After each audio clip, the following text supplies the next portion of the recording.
Well, we're here at the Oval in London, and this is where all the action will take place tomorrow. The World Cup actually begins here tomorrow, the 12th World Cup, the 4th in England. And the West Indies will not be playing here tomorrow. They'll be playing at Nottingham on Friday when they come up against Pakistan. What we have going on here tomorrow, though, is that England will bowl off the World Cup against South Africa. But news that's important for us in Trinidad and Tobago and the West Indies is the fact that our players, the West Indies players, will go into the World Cup at a comfortable bunch, because the CEO, Johnny Graves, flew up to England 2 days ago to settle what could have escalated into a payment dispute.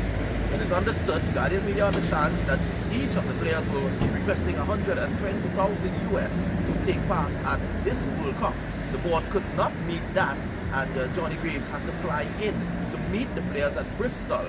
He has spent 2 days of meetings with them, and now all is well.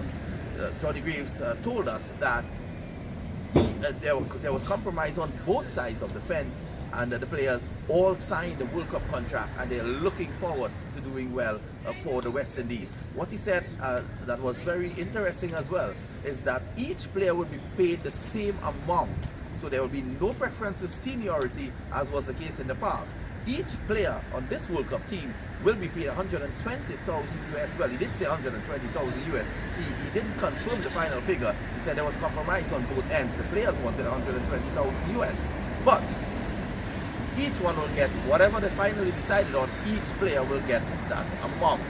Now, the captain, Jason Holder, obviously will be getting more, but he gets a captain's salary at the end of the year. He's paid a certain amount of money for being the captain. That is what will make the difference for him. So at the moment, this is VINODE MAMCHAN from a very cold and rainy London for CNC3. Pakistan और West Indies का match जो Nottingham में होगा, उसमें मेरे ख्याल में पाकिस्तान को काफ़ी दिक्कत का सामना करना पड़ेगा। एक तो पाकिस्तान का कॉम्बिनेशन जो बनना चाहिए था वो नहीं है। उसके अलावा एक मैच पाकिस्तान का बारिश की नज़र हुआ, उसमें मज़ीद कॉम्बिनेशन बन सकता था। शादाब भी अभी एक मैच खेले हैं, उनको भी कुछ मैच मिल जाते। उसके बाद मोहम्मद आमर जो है उसने 4-5 ओवर पिछले मैच में किए हैं, और उसके बाद और उससे पहले भी कोई मैच नहीं खेले। इसलिए मैं कहता हूं कि कॉम्बिनेशन जो बनना चाहिए था उसमें कुछ काफ़ी गलतियां मैं सामने लाना चाहता हूं। इंजमामुल हक ने जो ये किया है, एक तो ऑस्ट्रेलिया के खिलाफ 5-6 प्लेयरों को रेस्ट दे दिया, उसके बाद जो अब टीम आई है वह उसमें 15 की बजाय 20 के करीब आदमी आ गए, और वो कॉम्बिनेशन नहीं बन सका। उसके अलावा मोहम्मद आमर को इस तरह बचाते रहे, किसी मैच में इन्होंने नहीं कराया कि उसकी परफॉर्मेंस सामने ना आ जाए। अब वेस्ट इंडीज़ की मैं बात करूंगा तो वेस्ट इंडीज़ का जो अभी रिकॉर्ड है वो बड़ा आउटस्टैंडिंग है। उसमें गेल और उसके अलावा दूसरे प्लेयर भी फॉर्म में हैं। बैटिंग उनकी बड़ी उम्दा है। अगर आप पिछली उनकी बात करें होम सीरीज की अगेंस्ट इंग्लैंड, तो उसमें भी उन्होंने बड़े बड़े रन किए हैं। खास तौर पे गेल ने एक आउटस्टैंडिंग इनिंग्स वहाँ खेलता रहा, तो वो देखते हुए मैं कहूँगा। और एक मौजूदा जो अभी एक मैच हुआ है 460 और रन जो वेस्ट इंडीज ने किए हैं अभी एक फ्रेंडली मैच में, तो ये मैं कहूँगा कि पाकिस्तान को काफ़ी इस चीज़ से मुश्किलात का सामना होगा। पाकिस्तान को मैच जीतने के लिए बॉलिंग लाइन और लेंथ करनी पड़ेगी, और पाकिस्तान के स्पिनर मैं कहूँगा कि वेस्ट इंडीज को मुश्किल में डाल सकते हैं। उसके अलावा जो हमने मैचेस में ड्रॉप कैचेस देखे हैं उसकी गुंजाइश मेरा ख्याल है नहीं रहनी चाहिए, और ग्राउंड फील्डिंग आउटस्टैंडिंग करें, रन आउट करें, तो मेरा ख्याल है कि पाकिस्तान एक मुश्किल मुकाबले के बाद शायद मैच ओवरकम करे। Owen, first of all, good afternoon. Finished your last training session. How are you? How are the team ahead of a massive World Cup opener against South Africa? Yeah, I'm good, and the team are very well. We have no injury concerns. Everybody full bill of health, and excited for tomorrow. Yeah. You and Joss have talked about, obviously, the tag of being favourites, and in some ways, it's better to be talked about. How have you spoke to the players about not worrying about this, title or being favourites? What have you talked about within that dressing room? Yeah, we've spoke about it as a group. The level of expectation and favourite tags is there for a reason.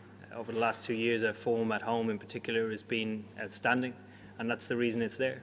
And to follow up your point, a lot of the World Cups that certainly I've played in and a couple of guys in the change room have played in, we've gone in with very little expectation and not done that well. And I'd pick this position over any other. Just finally from me, going into tomorrow, is your team settled? Do you know your 11 right now? Yeah, I do. Care to share? To wait for the toss, unfortunately. It's still 24 hours. Ali at the front. Second row. Oh, no, sorry. No. Yeah. No, you're good. John then on the far side. Eoin, could you try and put into words what winning the World Cup would mean for cricket in this country? It'd mean a huge amount. I think the World Cup alone raises, I suppose, the profile of the game and a platform for every young kid in this country to have a hero or inspiration to pick up a ball or a bat. So to go on and win it, I couldn't imagine what it'd do.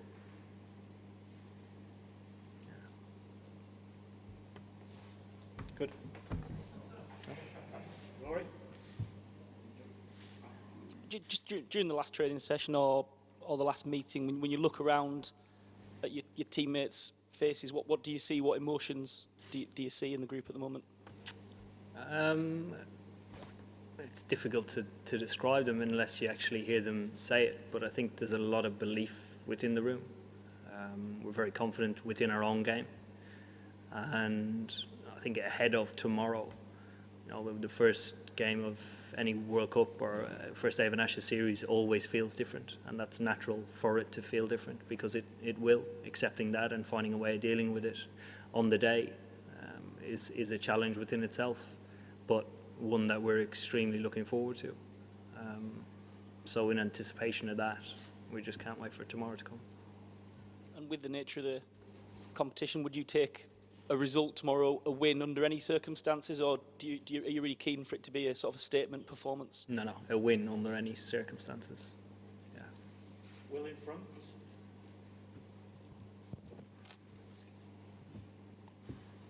England's white ball cricket's changed a lot over the last 4 years. Do you feel you need a trophy to show for it, if that makes sense, or do you think just the transformations that has happened means it's not actually dependent on winning a World Cup? I think we'll need to win a trophy at some stage. I think the transformation has been brilliant. I think finding some way of sustaining that and improving it over the course of however long we might see World Cups, 50 over World Cups played, where it might be 10, 20 years, whatever it is. We'd actually like to be at a stage where we're in and around this position right now on a consistent basis. Because when you look at other teams around the world that have consistently competed for World Cups, like Australia and India in particular, they find themselves there all the time, and it's not by fluke. So building on this and moving it forward, a lot of it will have to be driven by the players, but it will have to be backed by the organisation as well. Lawrence. Eoin, will you need to say much to the team tomorrow, or does everyone know their roles perfectly by now? Yeah, I hope not. I think it's a feeling in the morning. You try and sum up the best of what's going on. If things feel scattered and all over the place, a little bit of direction never hurts.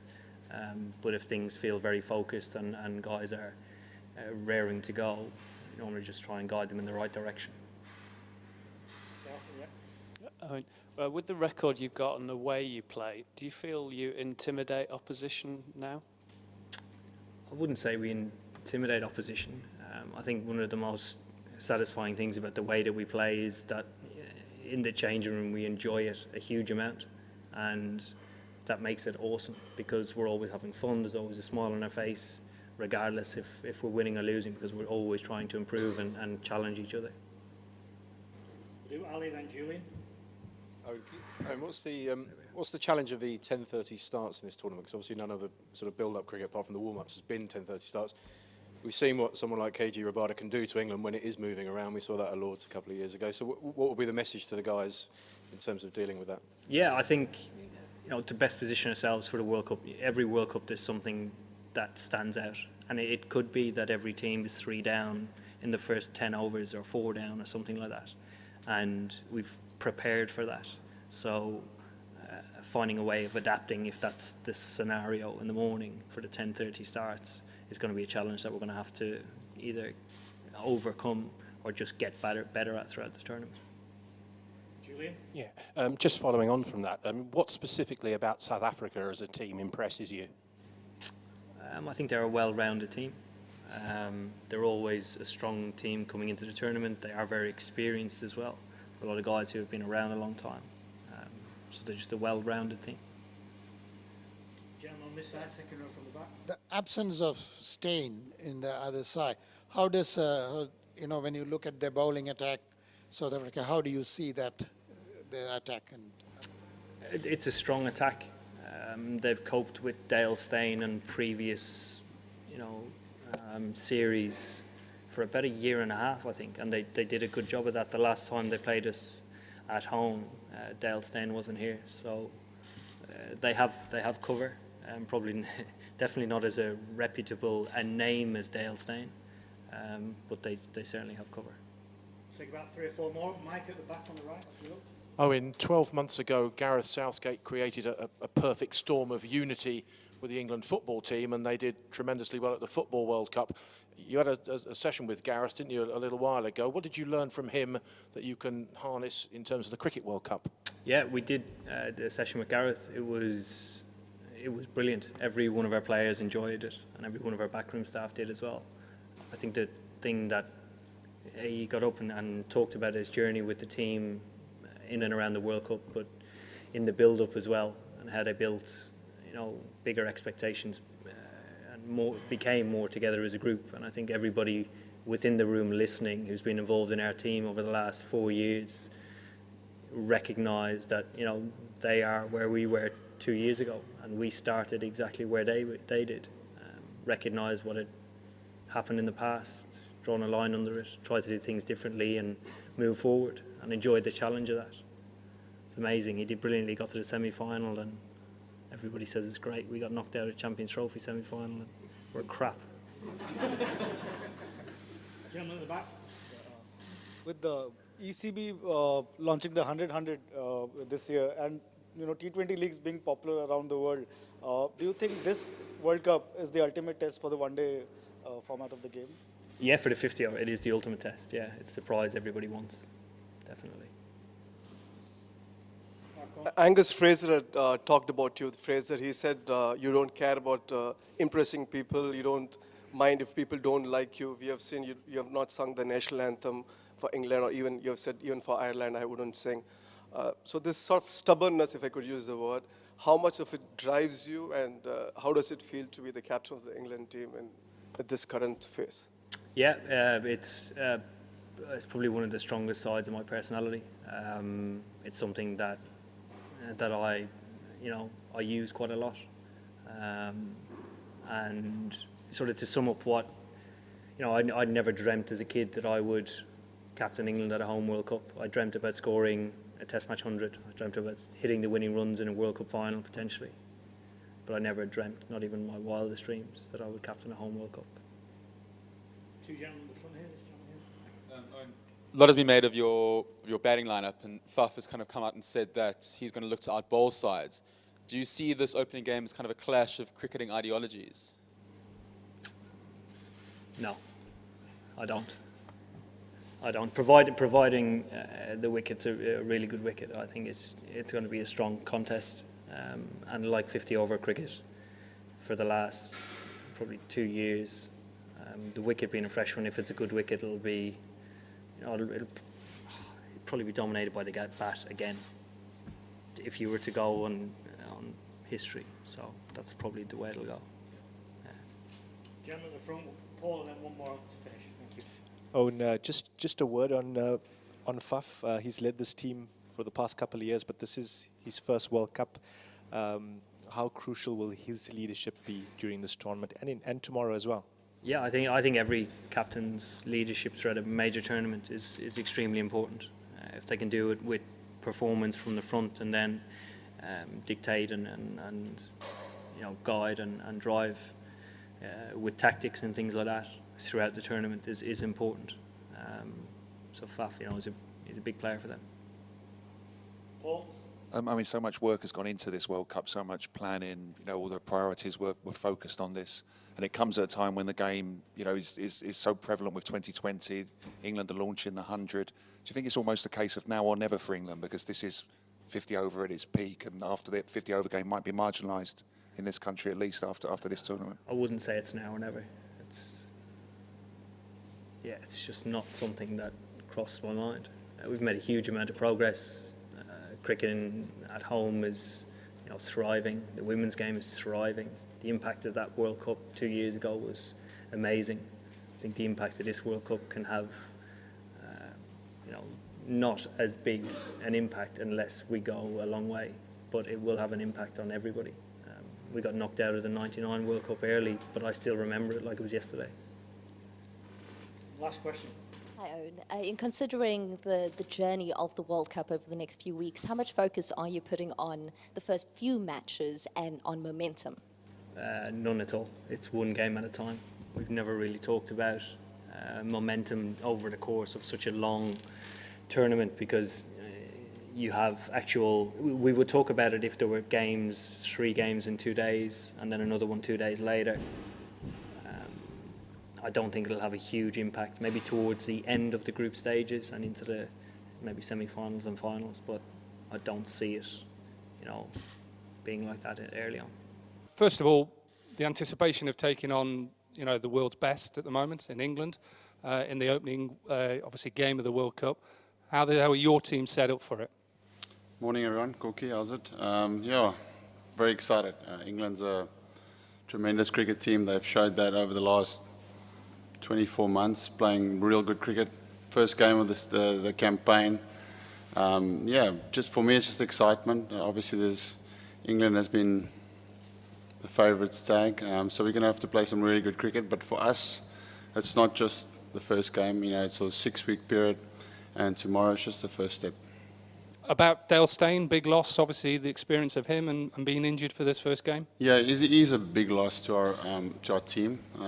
We did expect it when we picked the squad. He wasn't quite, probably about 60% when the squad was picked, so we anticipated for this to happen. But yeah, fit Dale Steyn makes our bowling attack a very, very strong one. So tomorrow will be a little bit of chopping and changing to make sure we get a balance that we think can take on England.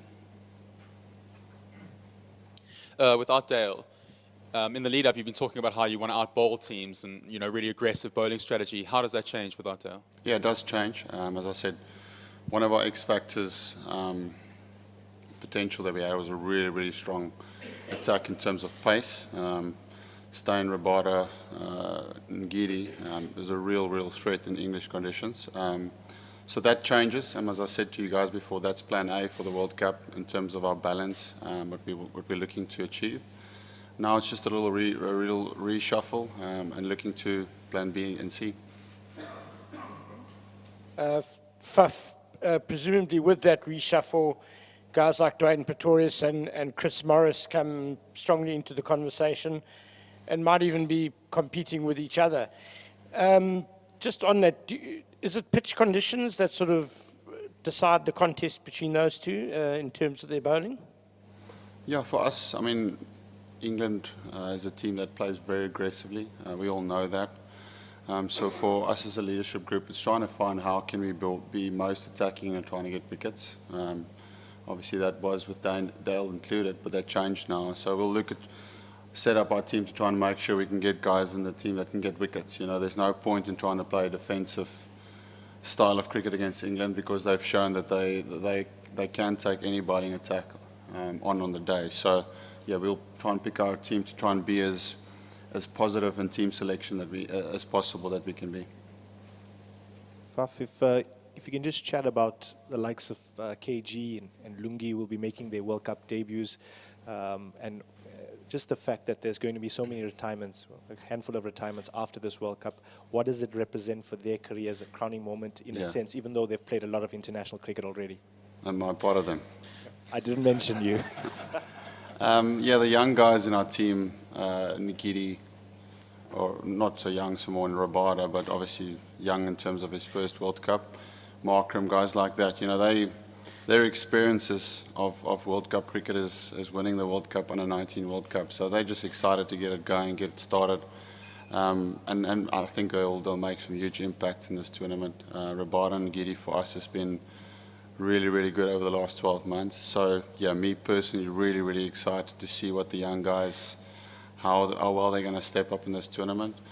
And then the older guys, yeah, as you said, some guys have stated that they're finishing up this tournament. But that's not the focus for me. The focus on making sure that we can look at playing the style of cricket we want to do, and whether that guarantees success for some of the older guys or not, that's not the focus. They're here to make sure that they enjoy every day as best as possible. I think when you get a little bit older, that becomes a little bit more natural. You take the pressure of, this is something I have to do or need to do, to something that I love to do. So you go back to that younger version of yourself. So hopefully that will free some of the older guys up a little bit. Faf, it kind of similar. It's your first World Cup match as captain. How are you kind of dealing with that? Is it a big deal at all? You've been captain in big matches as well before this, but first World Cup match, does it kind of change the way you think about how you go out on the field? Not really. As I've said a lot of times, my most enjoyable times playing cricket is when I do captain any cricket team, and especially this one. So I'm just excited that it's another opportunity for me to go and do that. Get my brain nice and active on the field, tactically thinking about the game all the time. I just feel that puts me in the space that I want to be playing cricket. So it's just another opportunity for me to do that. Faf, just two quick questions. Firstly, Andile Peghlekwayo, do you see him as sort of the most important part of what you got of that link between, can you say that Andile is probably the missing link and that he will be a very important part in your team?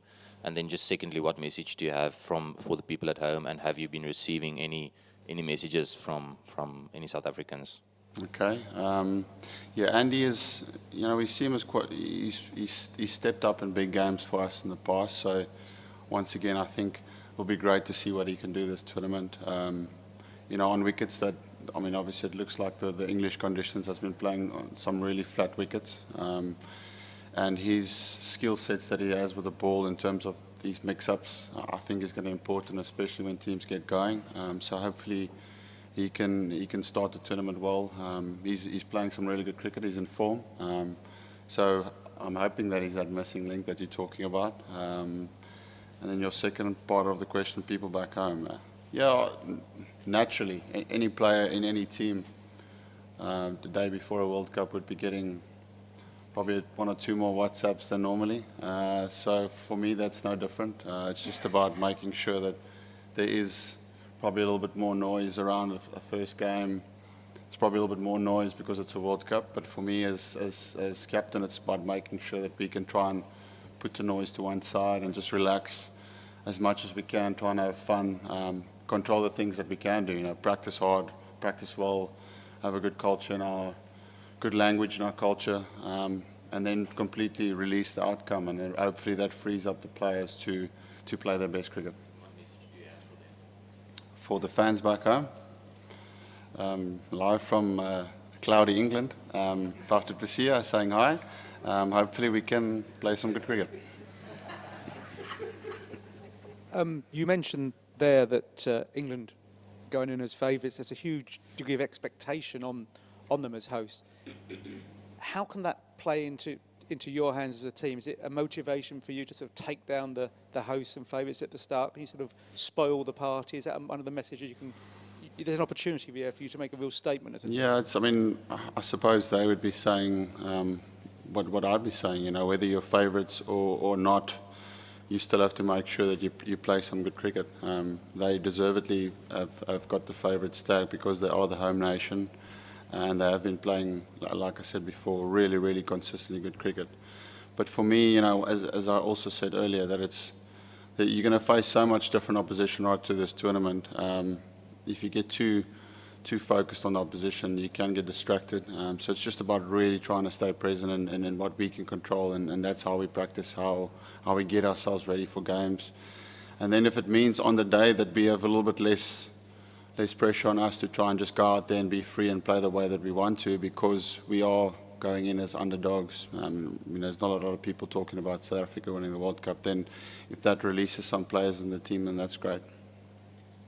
Faf, when you lose someone like Dale Steyn, who's obviously a wonderful player, but has such a big presence on the field, what does that do? How does that change your role as captain? I'm sure there's a bit of a void there. Do you step into that, or how do you manage that? I think it's always crucial that whatever good or bad, it's always important that you have someone stepping up into that. It's been happening quite a bit the last year or two in our team, so I'm used to that. There's always a lot of talk about stuff that's not relevant to the team itself. Maybe probably 90% of the time being at the forefront of that. So I'm used to making sure that you get the guys in a different direction and get them pulling to one direction together as a team. Faf, if you could just talk a bit about the group's mental approach to this tournament. A lot's been said about flying under the radar and just focusing on enjoying the cricket, not putting too much pressure on the fact that it's a World Cup. But as you go along, do you think that mindset's going to be more difficult to maintain as you go from big game to big game to big game? Yeah, as we've been speaking quite a bit about that, I think the focus for us is making sure that we really have a good time. And as I said earlier, that perhaps comes with age and being to one or two of these events before, is that you do treat these events as more important or bigger games than you normally do. And I think in that lies a recipe for us that we shouldn't follow. It's a case of making sure that we have a really good time together, because that's when you are most relaxed. When you are intense and desperate, I think that's when you make mistakes. So for us, it's trying to make sure that we don't go too high or too low when we're winning or losing. We just have quite a calm intensity in our dressing room in terms of the way that we speak. If we win tomorrow against England, it won't be we've just won the World Cup. We'll treat it exactly the same as when we lose tomorrow. And I think that's really important for us as a group to have that same outlook for the whole tournament. Faf, we're expecting some big scores. There's a lot of talk about maybe even 500 or something like that. What are you looking forward to in terms of big runs? And do you prefer high-scoring games or low-scoring ones? As a batter, I'm just looking forward to getting started on these wickets. It is nice to bat on. But yeah, I think every ground that you play on, similar to the rest of the world, you've got to make sure that you first see what the conditions is like and then make your game plan from there. To just come out and think, today we're going to score 500 and just start swinging from the boots, then it's probably not going to be the best way to go. Overhead conditions does play a role sometimes in England. We know that the first hour at a morning start games, generally here there's a bit of spice in the wicket and the ball moves around a little bit, and then it gets much better. So yeah, for me, I'm not focusing on 500 as a score. The way we've been trying to play the last year is trying to be a little bit more positive, more aggressive, and I think you've seen that in our style of play. So just excited to get going. Faf, you're playing England tomorrow, and obviously all the talks about their batters and how strong they are, but you've also got Kagiso Rabada, who's arguably one of the best fast bowlers in the world. When he's standing on top of his mark, are you telling him to have a real crack or just hit his areas, or what's the plan with him? Yeah, KG's to be a talent like he is. He doesn't need any guidance from me. I can try and speak into him a little bit from a tactical point of view, but I certainly am not trying to tell him how to bowl. He knows much more than I do. So it's just about letting him free. He's a world-class athlete, and what people like him does best is they want a stage to perform. And this World Cup will be a stage for KG to once again show the world what kind of bowler he is. Faf, you spoke about how Dale was your plan A. Coming into the tournament, was Hash your plan A, and how relieved are you about his, 2 recent scores? There's a lot of clicking there for cleaning my ear. Yeah, Hash, as I said before, it's important to have form. Hash would be saying to you that in the last year he perhaps didn't score the runs that he would have liked. But once again, that's in the past now, and Hash has trained hard over the when everyone was at the IPL, trained hard with Dale Benkenstein, and definitely looking really good in the first 2 warm-up games, looking like the Hash that we know. He loves batting in England, so yeah, he's certainly back to where we wanted him to be. So that's great for us as a team. Faf, hi. Yeah. You were part of a couple of tournaments. You said, these tournaments are important, different. You look at them differently. There was desperation you talked about. A lot of conversation this time is centered around other teams, say England, India, South Africa, perhaps not as much in that conversation. Does that help with that desperation, with that pressure that you guys are maybe not that much in the conversation? Yeah, as I said earlier, I don't think, whether we come into this tournament as favourites or as underdogs, you still have to go out on the park and play cricket and perform to win a World Cup. So for me, that's not as much the emphasis. It's more the outlook that we've been trying to have as a team and trying to get over that hurdle. And as I said before in interviews, learnings from myself that I can speak of. This is in the past, you perhaps feel like you have to do more. You have to be a Superman on the day to try and win a World Cup. And for me, that's not what we need to do. We are a good cricket team. Our results has proven that. We need to stay present in the fact that what we've got on our team is good enough to beat any team on the day. And trust that, not go away thinking that you need to do, today I need to be the man that scores 180 of 60 balls, because that doesn't give us results. So for me, it's about making sure as a team, as I said, we can just be nice and calm and positive. And even if we make mistakes, to make sure that we completely forget about that mistakes and just come back into the present and focus on what's ahead. Yeah, Faf, a couple of years back, you had said that I used to be a very macho guy. My language was filthy. Even in IPL, I would sit in the back of the bus and try to be cool. Now I don't do that anymore. I don't want to be that kind of a guy. So what brought this change? Was the captaincy, and why do you don't want to be cool? That is an interesting quote. Hopefully I'm still cool. I'm still trying to be with the youngsters in the team, my ears still gel this morning, so trying to fit in with the cool kids. Yeah, but like anyone sitting here today, whether you're playing cricket or in business or in life or in sport, it's no different. The older you get, the wiser you get. Being a father now, everything gets put into perspective. Cricket is a very important aspect of all of our lives, but it's not everything. Life, there's a lot more bigger things than winning and losing games of cricket, and that perhaps has changed for me. The fact that I'm not no longer desperate. I want to win cricket games, but I don't need to win them. And I think as a team, hopefully that can filter through. Because no one told me that 4, 5 years, 8 years ago playing in these events. And hopefully that gives the guys and the rest of the team just a little bit of more of a relaxedness to them, that the absolute worst case scenario, you don't make it. And that's okay, life will go on. And then if players are a little bit more free and can just play their best version of themselves, and that's great. That's all I'm looking for. Faf, there's been an awful lot of talk about England's batting in that, but surely their bowling attack should also be part of the conversation.